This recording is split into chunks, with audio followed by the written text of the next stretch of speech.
Hello friends, தென் தமிழ்நாட்டின் வரலாற்றை எழுதுற ஒவ்வொரு பக்கத்திலும் முக்குளத்தோர் சமூகத்தின், தேவர் சமூகத்தின் பங்களிப்ப கட்டாயம் குறிப்பிட்டு தான் ஆகணும். வீரம், நிர்வாகத்திறன், தாய்நாட்டு பற்று ஆகியவற்றின் அடையாளமா இந்த சமூகம் அறியப்படுது. இவர்களின் வரலாறுங்கிறது வெறும் வாய்மொழி கதைகள் அல்ல. அது பல நூற்றாண்டுகள் பழமையான ஆட்சி, அதிகாரம் மற்றும் அடிபணிய மறுத்த போர் குணம் ஆகியவற்றின் ஆழமான சரித்திரம். வட இந்தியாவில் ஆங்கிலேயருக்கு எதிரான போர் தொடங்குவதற்கு வெகு காலத்திற்கு முன்பே தென்னிந்தியாவில் பாளையக்காரர்கள் மூலமாக சுதந்திர வேட்கையை தூண்டிய பெருமை இவங்கள சாரும். இந்த வரலாறு பேசுவது வெறும் கௌரவத்தை பற்றி மட்டுமல்ல, மாறா அநீதியை எதிர்த்து நின்ற துணிச்சல், மக்களுக்காக தன் சொத்துக்களை தியாகம் செய்த ஈகம் மற்றும் இக்கட்டான சூழலில் மக்களை வழிநடத்திய தலைமை பண்பு ஆகியவற்றின் மகத்துவத்தை பற்றியது. இந்த பகுதியில தேவர் சமூகத்தின் வீரம் மிகுந்த பங்களிப்புகள், சமூக நீதி போராட்டங்கள் மற்றும் தேசிய ஒருமைப்பாட்டிற்கான தியாகங்கள் ஆகியவற்றை எவ்வித மிகைப்படுத்தலும் இல்லாம ஆதாரபூர்வமான தகவல்களோட விரிவா அலச போறோம். அதுக்கு முன்னால இது எந்த சாதியையும் உயர்த்தியோ தாழ்த்தியோ பேசுறதுக்கான காணொலி இல்ல. எந்த சமூகமா இருந்தாலும் அவங்களோட வரலாற்றையும் நல்ல பண்புகளையும் குணங்களையும் மத்தவங்களும் தெரிஞ்சுக்கணும், கத்துக்கணுங்கிற நோக்கத்துக்காக மட்டுமே நாம ஒவ்வொரு சமூகத்தை பத்தியும் காணொலி எடுத்து போடுறோம். அதனால இந்த காணொலிய சாதிய பார்வையில பார்க்காம இதுல இருந்து நீங்க என்ன கத்துக்கலாம்ங்கிற கோணத்துல பார்க்க ஆரம்பிங்க. சரி, வாங்க காணொலிக்குள்ள போலாம். முதலாவது, தேவர் என்பது என்னன்னு பாத்துருவோம். அது ஒரு குறிப்பிட்ட சமூகத்தை குறிப்பதற்கான வார்த்தை இல்ல. சங்க காலத்துல தேவர்ங்கிறது ஒரு பட்டமா இருந்திருக்கு.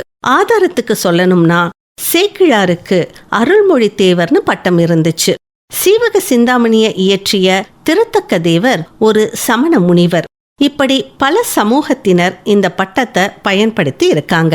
ஆனா காலப்போக்குல இது முக்குளத்தாரோட அடையாளமா நிலைச்சுது. முக்குளத்தோர்னா யாரு? அவங்க தோற்றம் எப்போ எங்கன்னு தேடி பார்க்கும்போது முக்குளத்தோருங்கிறது 3 குலத்தோர்னு பொருள்படும்.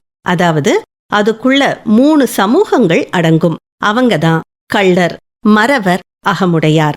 இந்த 3 பிரிவையும் சேர்த்துதான் முக்குளத்தோர் அப்படின்னு சொல்றாங்க.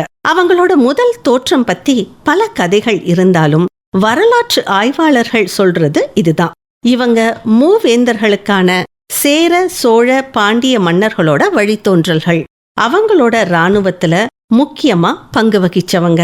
குறிப்பா பாண்டிய மன்னர்களோட இராணுவத்துல மறவர்களும், சோழர்களோட படையில கள்ளர்களும் அகமுடையார்களும் இருந்ததா பல கல்வெட்டுகளும் செப்பேடுகளும் சொல்லுது.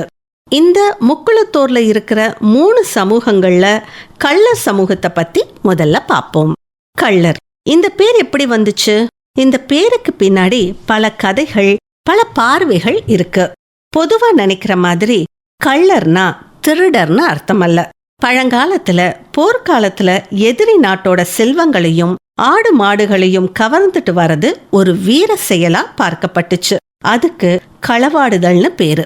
இந்த மாதிரி போர் தந்திரத்துல வல்லுனரா இருந்ததால இவங்களுக்கு கள்ளர்னு பேர் வந்ததா சரித்திர ஆய்வாளர்கள் சொல்றாங்க. சிம்பிளா சொன்னா இவங்க போர்க்காலத்து சூரர்கள். இன்னொரு கருத்துப்படி கள்ளர்ன்ற சொல் கரிய நிறம் கொண்டவர்னு பொருள்படும். இது மேகத்துக்கு அதிபதியான இந்திரனை குறிக்கும். கள்ளர்கள் தங்களை இந்திர குலம்னு சொல்லிக்கிறதுக்கு இதுவும் ஒரு காரணம். சில ஆய்வாளர்கள் களர் நிலத்தை, அதாவது உவர் தன்மை கொண்ட நிலத்தை ஆண்டவர்கள் என்பதால இவங்களுக்கு கள்ளர்னு பேர் வந்திருக்கலாம்னு சொல்றாங்க.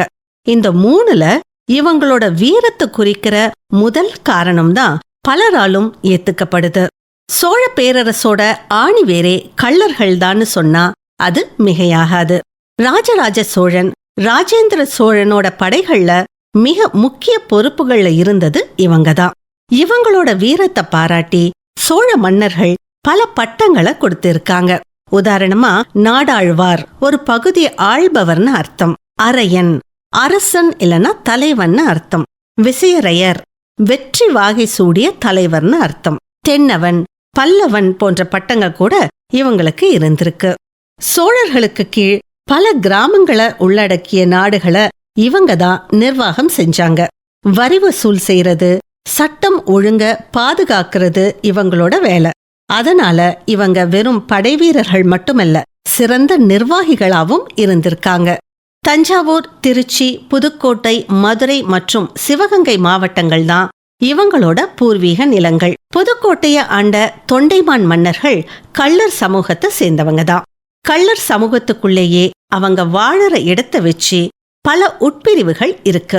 இதுல சில முக்கியமானவை: ஈச நாட்டு கள்ளர், பெரிய சூரியூர் கள்ளர், கந்தர்வக்கோட்டை கள்ளர், கூத்தப்பால் கள்ளர், பிரமலை கள்ளர்.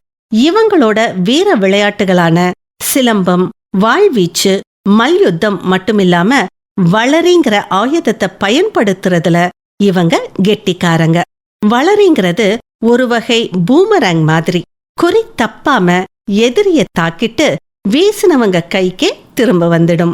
இவங்களுக்கு கருப்புசாமி, முனீஸ்வரன், பெரியாண்டவர் மாதிரியான காவல் தெய்வ வழிபாடு ரொம்ப முக்கியம். கள்ளர் சமூக வரலாற்றுல ஒரு ரத்தம் தோய்ந்த பகுதியா ஒரு நிகழ்வு இருக்கு. பிரிட்டிஷ்காரனுக்கு அடங்காம அவங்களை எதிர்த்து நின்னு வரி கொடுக்க மறுத்ததால கள்ளர் உட்பட தமிழ்நாட்டுல பல வீரமிக்க சமூகங்களை ஒடுக்கிறதுக்காக பிரிட்டிஷ் அரசு குற்ற பரம்பரை சட்டம், கிரிமினல் ட்ரைப்ஸ் ஆக்ட் 1911ங்கிற ஒரு கொடுமையான சட்டத்தை கொண்டு வந்துச்சு. இந்த சட்டத்தின்படி இந்த சமூகத்துல பிறந்தாலே அவங்க பிறவி குற்றவாளிகள். அவங்க போலீஸ் ஸ்டேஷன்ல தினமும் கைரேகை வைக்கணும். வெளியூருக்கு போக போலீஸ் அனுமதி வாங்கணும். ராத்திரியில வீட்டை விட்டு வெளியே வரக்கூடாதுன்னு சொல்ல முடியாத அளவுக்கு சித்திரவதைய அனுபவிச்சாங்க. 1920 மதுரை பக்கத்துல இருக்கிற பெருங்காமநல்லூர் கிராமத்துல இந்த ரேகை சட்டத்தை எதிர்த்து போராடின மக்கள் மேல பிரிட்டிஷ் போலீஸ் துப்பாக்கி சூடு நடத்துச்சு.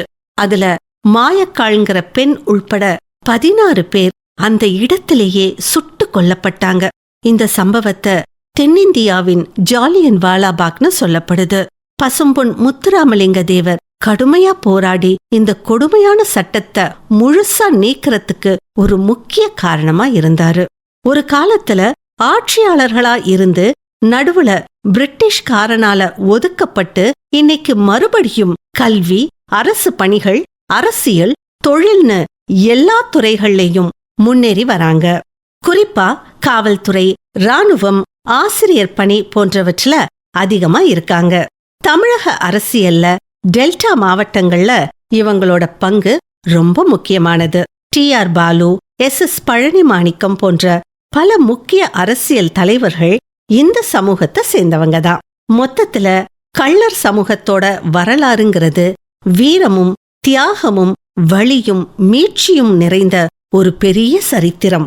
அடுத்து 2வதா மறவர் சமூகத்தை பத்தி பார்ப்போம். முதல்ல மரம்ங்கிற வார்த்தையோட அர்த்தத்தை புரிஞ்சுக்கணும். மரம்னா வெறும் வீரம் மட்டுமல்ல, அது கோபம், துணிச்சல், மானம், அநீதியை கண்டா பொங்குற குணம், எப்பேற்பட்ட சூழலிலும் கொள்கையை விட்டு கொடுக்காத உறுதி, இது எல்லாம் சேர்ந்ததுதான் மரம். இந்த மரத்தை தங்களோட குலப்பண்பாக வாழ்க்கை நெறியாக கொண்டதாலதான் இவங்களுக்கு மறவர்னு பேர் வந்துச்சு.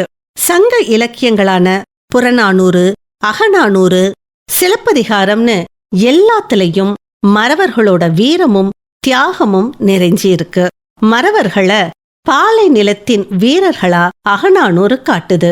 வறண்ட நிலப்பகுதியில வழிப்பறி செய்யறவங்களா சித்தரிக்கப்பட்டாலும் அவங்க அந்த நிலப்பகுதியோட காவலர்களாவும் தங்களோட கட்டுப்பாட்டுல வச்சிருந்தவங்களாவும் இருந்தாங்க. அவங்க வில் அம்போடு இருக்கிற தோரணையே எதிரிக்கு நடுக்கத்தை கொடுக்கும்னு இலக்கியங்கள் சொல்லுது. சிலப்பதிகாரத்துல மறவர்களோட குலதெய்வமான கொற்றவை, போர் மற்றும் வெற்றியின் தெய்வம் வழிபாடு ரொம்ப விரிவா சொல்லப்பட்டிருக்கு.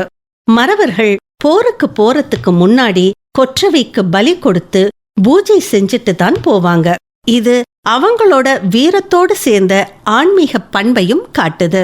வரலாற்று ரீதியா மறவர்கள் பாண்டிய மன்னர்களோட படையில முதுகெலும்பா இருந்தாங்க. பாண்டிய நாட்டுக்கு தெற்கு எல்லையில அரணாய் இருந்து மத்த நாட்டு படைகள் உள்ளே வராம தடுத்தது மறவர் படைகள்தான்.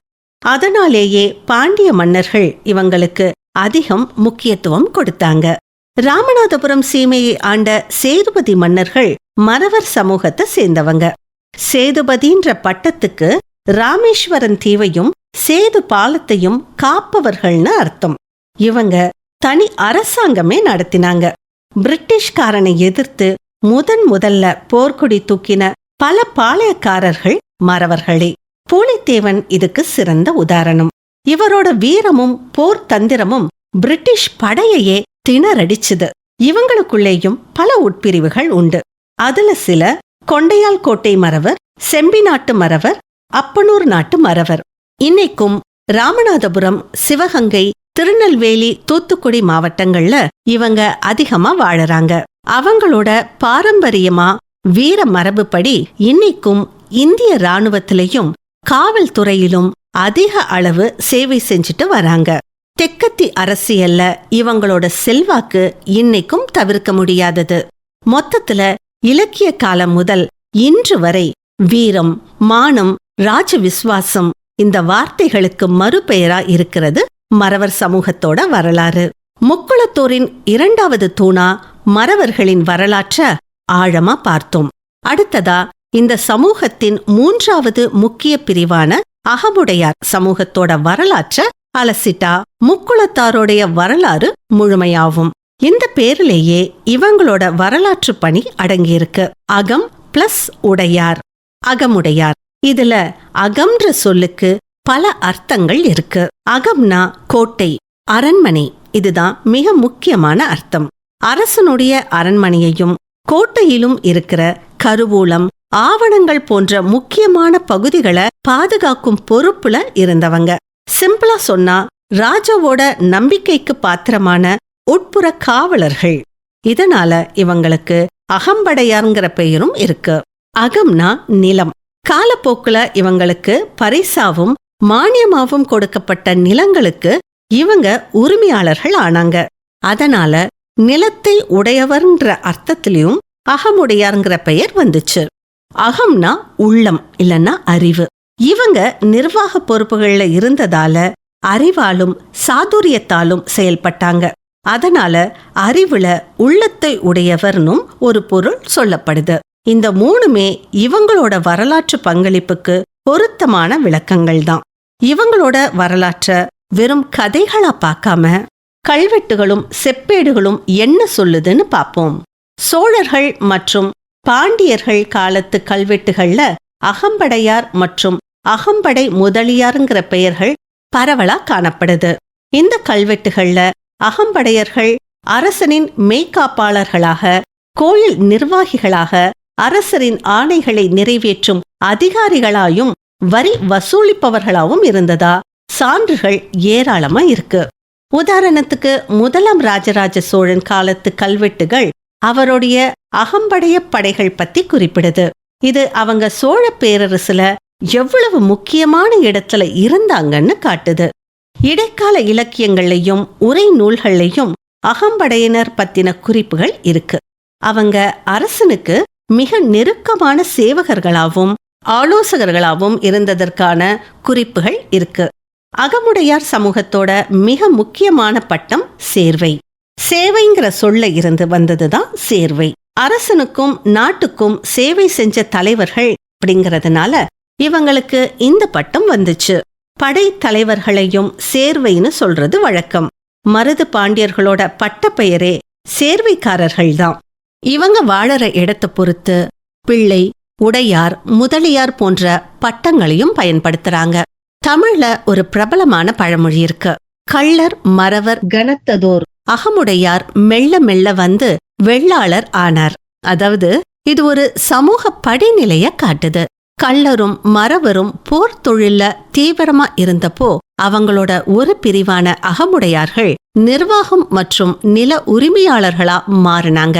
காலப்போக்குல விவசாயத்தை முதன்மை தொழிலா செஞ்சதால சமூகத்துல விவசாயத்துக்குன்னு இருந்த கௌரவமான வேளாளர் அடையாளத்தோடு தங்களை இணைச்சுக்கிட்டாங்க.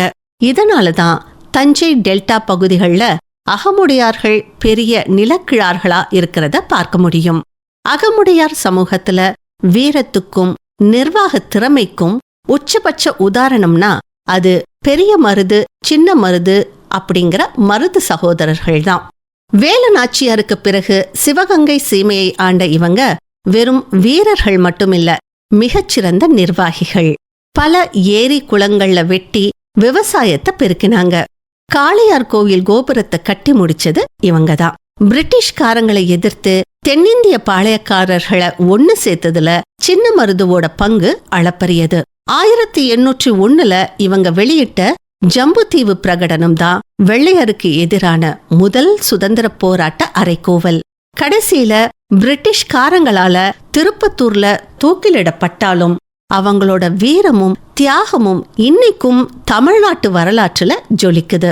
இன்னைக்கு அகமுடையார்கள் சிவகங்கை, ராமநாதபுரம், மதுரை, தேனி மாவட்டங்களையும் தஞ்சை, திருவாரூர், நாகப்பட்டினம் போன்ற டெல்டா மாவட்டங்களையும் பரவி வாழுறாங்க. விவசாயம், அரசு பணிகள், கல்வி, தொழில்னு எல்லா துறைகள்லயும் சிறந்து விளங்குறாங்க. வீரம் மட்டுமில்ல, விவேகமும் நிர்வாக திறமையும் சேர்ந்தா எப்படி இருக்கும்? அதுக்கு சிறந்த உதாரணம்தான் அகமுடையார் சமூகம். போர்க்களத்துல புலியா இருந்தாலும் நிர்வாகத்துல இவங்க அமைச்சர் மாதிரி. முக்குளத்தோரின் அறிவு கண்ணா இவங்களோட வரலாறு இருக்கு. இப்போ முக்குளத்தாரோட வரலாற்ற தனித்தனியா பார்த்தோம். அடுத்ததா இவங்களோட பொருளாதாரம் மற்றும் அரசியல் செல்வாக்க பத்தி பார்ப்போம்.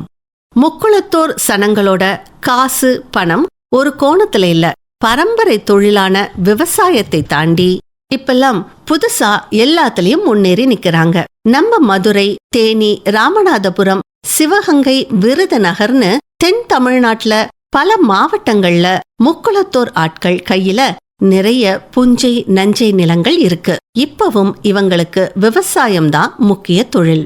நெல், கரும்பு, நிலக்கடலைன்னு விளைவிக்கிறாங்க. உதாரணத்துக்கு சொல்லணும்னா தேனி பக்கம் எல்லாம் ஏலக்காய், திராட்சை விவசாயம் களை கட்டுது. ராமநாதபுரம், சிவகங்கைனா அங்க மிளகாய் வத்தல் உற்பத்திக்கு இவங்க பங்கு அதிகம்.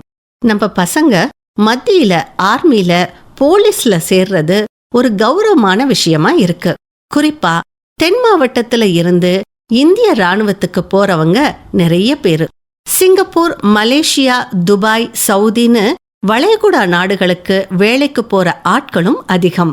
அங்க இருந்து அனுப்புற பணம் நம்ம சனங்களின் பொருளாதாரம் மேல வர ரொம்ப துணையா இருக்கு. இப்பெல்லாம் படிச்சவங்க எண்ணிக்கை அதிகமாயிட்டே இருக்கு. அதனால டாக்டர்னு, இன்ஜினியர்னு, ஐடின்னு பெரிய பெரிய உத்தியோகங்கள்ல நிறைய பேர் வந்துட்டாங்க. உதாரணத்துக்கு தமிழ்நாட்டுல இருக்கிற கவர்மெண்ட் ஹாஸ்பிட்டல்லையும் பெரிய ஐடி கம்பெனிலையும் இந்த பின்னணி உள்ளவங்க முக்கியமான வேலைகள்ல இருக்காங்க. சின்னதும் பெருசுமா நிறைய தொழில் முனைவோருங்க முக்குளத்தோர் சமூகத்துல இருந்து உருவாகி இருக்காங்க. எடுத்துக்காட்டா பில்டிங் கட்டுறது, லாரி ஓட்டுறது, ஸ்கூல், காலேஜ் வைக்கிறதுன்னு சொந்தமா தொழில் தொடங்குற சனங்களும் பெருகியிருக்கு.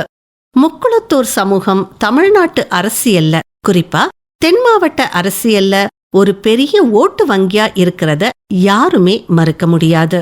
பசும்பொன் முத்துராமலிங்க தேவர் அவருதான் ஃபார்வர்ட் பிளாக் கட்சின்னு ஆரம்பிச்சு முக்குளத்தோர் சனங்களை ஒன்னாக்கி ஒரு அரசியல் சக்தியா மாத்தினாரு.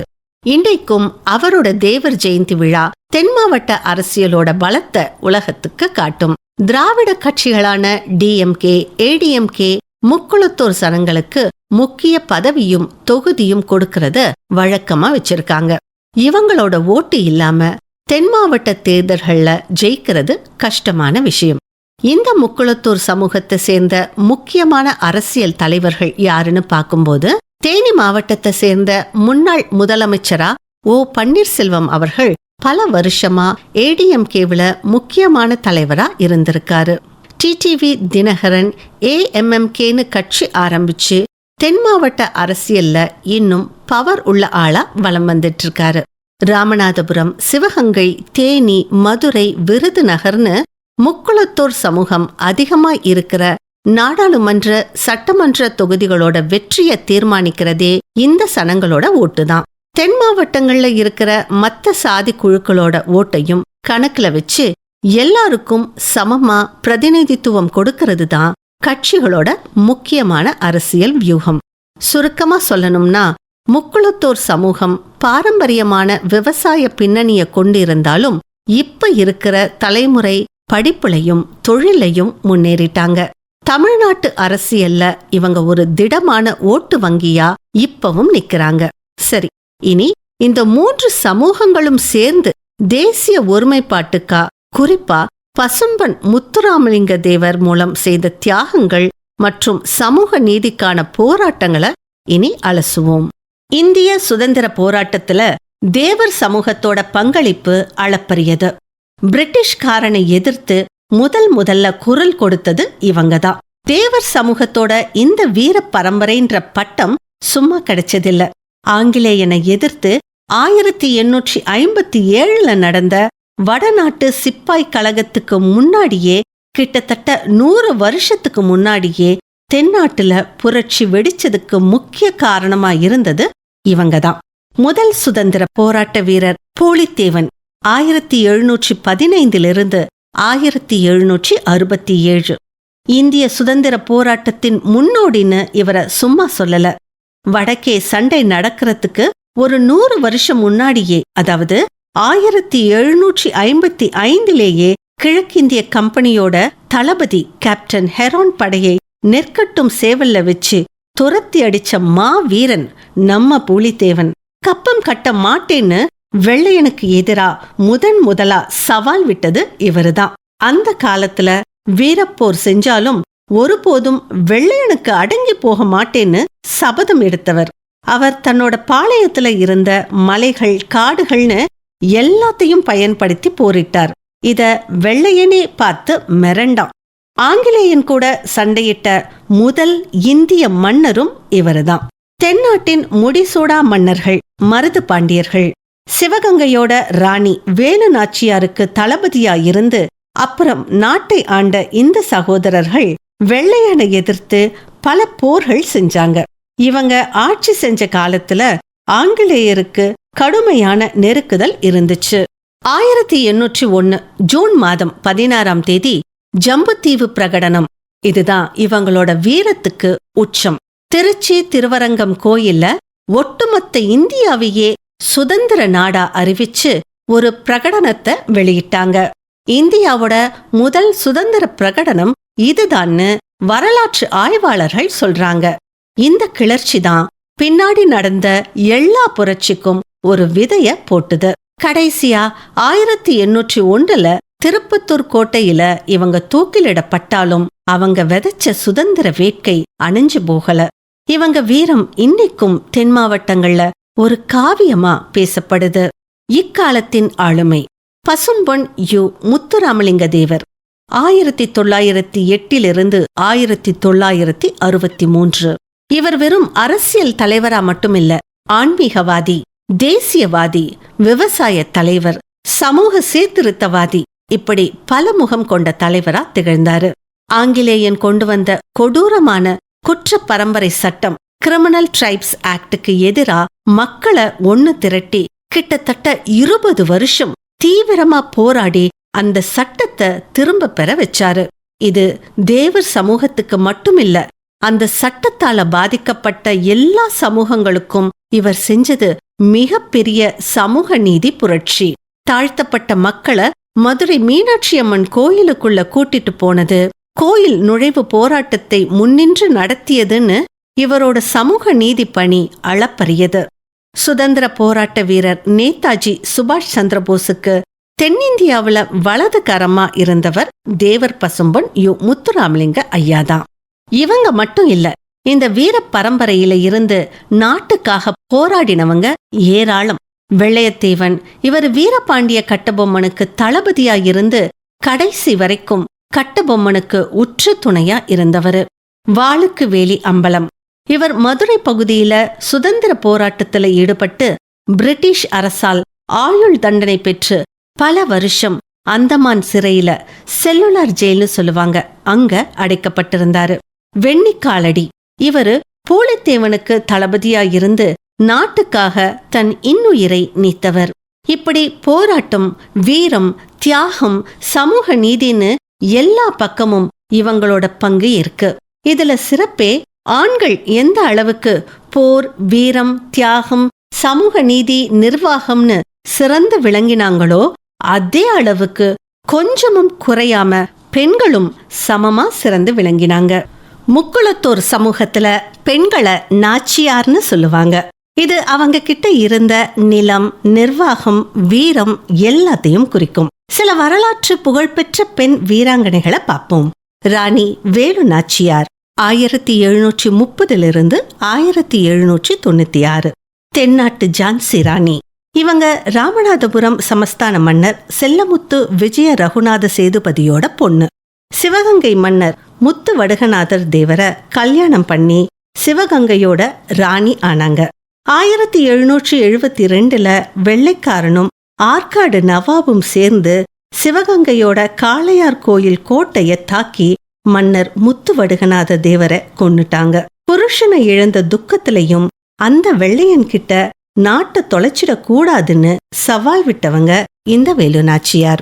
நாட்டை மீட்கணும்னு சொல்லி விசுவாசமான ஆட்களை கூட்டிட்டு திண்டுக்கல் கிட்ட இருக்கிற விருப்பாட்சி பாளையம் போய் கிட்டத்தட்ட 8 வருஷம் தலைமறைவா இருந்து படைய திரட்டினாங்க.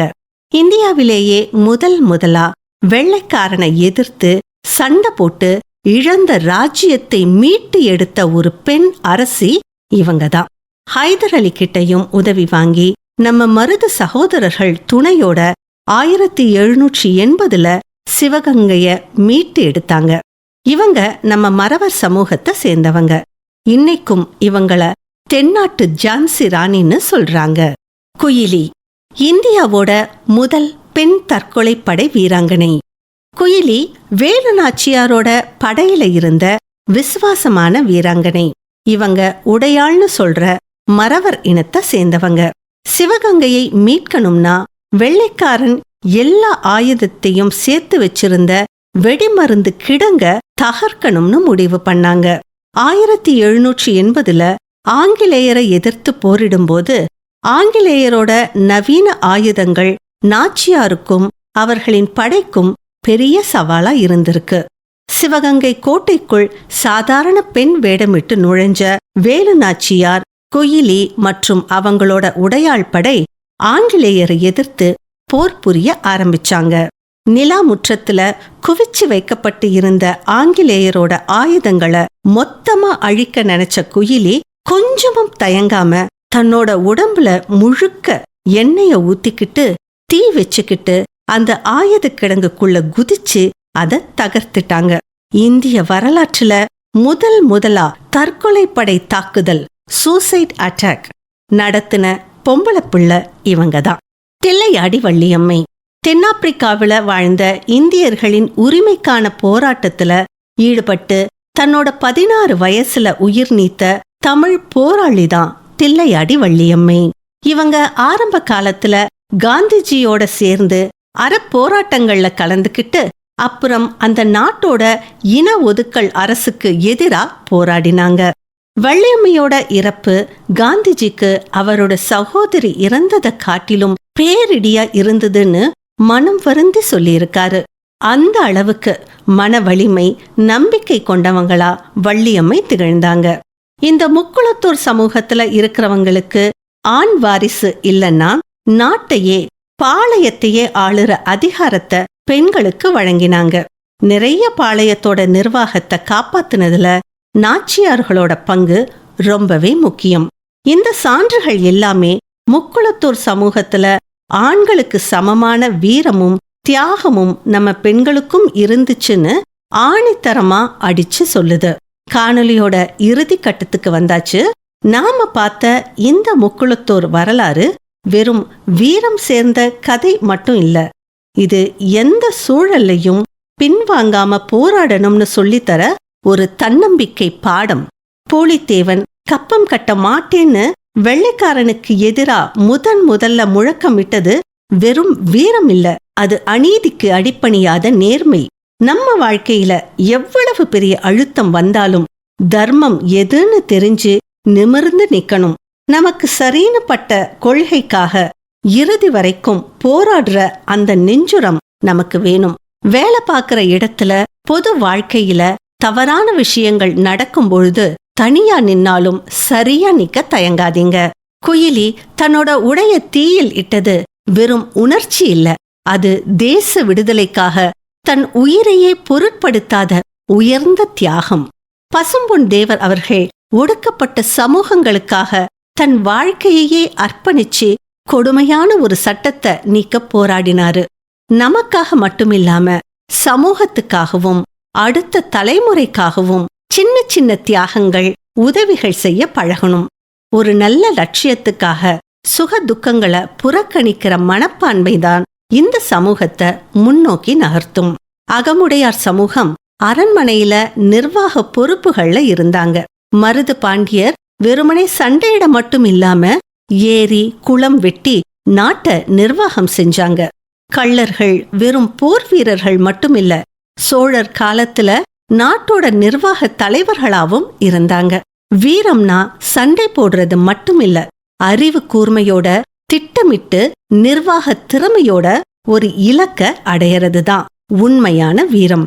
நம்ம தொழில்ல படிப்புல புத்திசாலித்தனத்தோட உழைக்கணும்.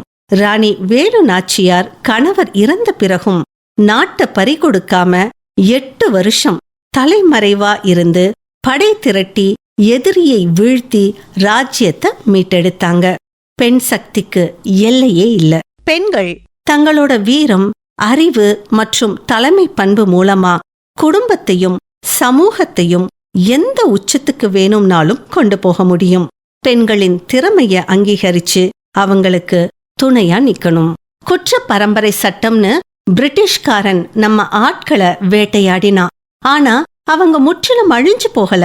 அந்த துயரத்துல இருந்து மீண்டு வந்து படிப்பின் மூலமாவும் புதிய தொழில்கள் மூலமாவும் இன்னைக்கு மறுபடியும் அந்த சமூகம் மேலெழுந்து நிக்குது. வாழ்க்கையில எவ்வளவு பெரிய தோல்வி வந்தாலும், உங்களை சுத்தி எவ்வளவு பெரிய நெருக்கடி இருந்தாலும், இது நமக்கானது, நாம திரும்ப எழுந்து நிப்போம்னு உறுதியோட போராடணும். எழுவதுதான் நம்முடைய உண்மையான அடையாளம். உண்மை என்னன்னா, நாம யாருன்னு உலகத்துக்கு சொல்ல நம்மள பிரிக்கிற சாதியின் பெயரை சொல்ல தேவையில்லை.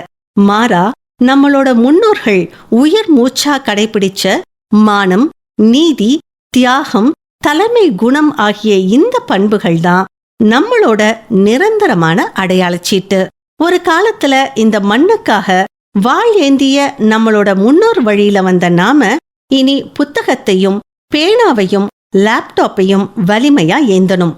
ஏன்னா அறிவும் உழைப்பும் தான் இந்த நூற்றாண்டின் உண்மையான போர்க்களம். சாதி சங்கிலிகளை உடைச்சி எறிவோம். நம்மளோட வீரம்ங்கிறது இன்னொருத்தரை ஒடுக்கிறதுக்காக இல்ல, அது அநீதிய தட்டி கேட்கவும் ஒடுக்கப்பட்டவருக்கு துணை நிற்கவும் தான். நான் ஒரு இந்தியன், நான் ஒரு தமிழன், என் ரத்தத்தில் ஓடும் வீரத்தின் குறிக்கோள் நீதிங்கிற உறுதியோட எழுந்து நிற்போம். நாம கத்துக்கிட்ட இந்த வீரம் சேர்ந்த பாடங்களை எல்லா தமிழ் மக்களோடும் பகிர்ந்து ஒற்றுமையோடும் சமத்துவத்தோடும் நீதி நிறைந்த வழியிலும் இந்த புதிய தமிழகத்தை கட்டி எழுப்புவோம். களம் நமதே, காலம் நமதே. எழுந்து விரைவோம், நீதியை நிலைநாட்டுவோம்.